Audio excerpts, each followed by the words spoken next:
Shkrimtari, një herë është gazetari Frok Çupi, promovoi librin e tij të radhës, Kali s'podonte. Mes mishë dhe personalitet është të njohur të publicistikës dhe letërsisë.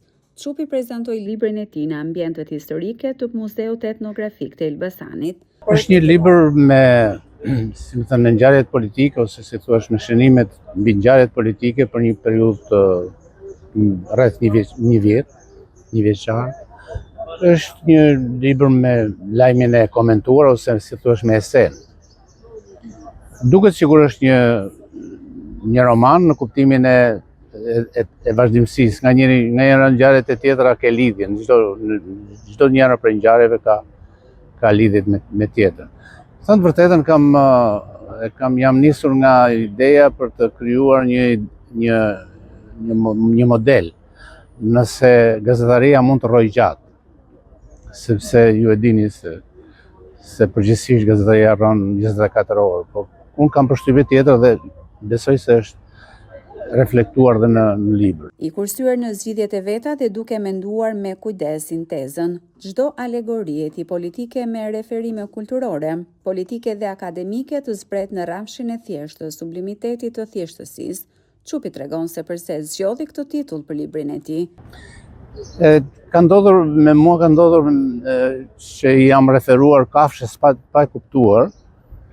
Kam dhe një libër para këtij me një titull Qeni me 3 këmbë. Dhe me të gjitha, me sa kuptoj, më shqetëson fakti që shoqëria ka deformacione, deformohet. Dhe këtë deformim të shoqërisë e shikojmë vetëm në sjelljen e kafshës. E kafsha është gjithmonë, dhe pse është qenie e papërsosur, e korrigjon qenien e përsosur që është njeri. Realisht është një tregim, është një ngjarje e vërtetë ku një kalors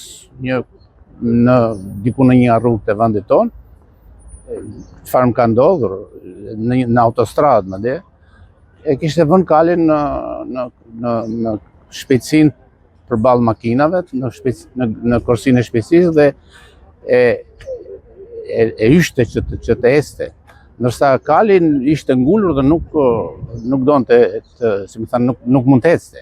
Domethënë është një simbolik e korrektimit të sjelljeve të pakontrolluara të ne njerëzve, që realisht jetojmë në një natyrë ku edhe pse jemi të përsosurit nga natyra, nuk jemi të përsosurit nga edukimi. Jo rastësisht, shkrimtari zgjodhi qytetin e Elbasanit për ta promovuar krimtarinë e tij të radhës. Saktësia dhe thellësia e përshkrimit të metaforave politike e bën këtë botim që të kundrohet jo thjesht si kuriozitet informativ për dëshmi ose thjesht publicistikën e vyrë të Çupit, por të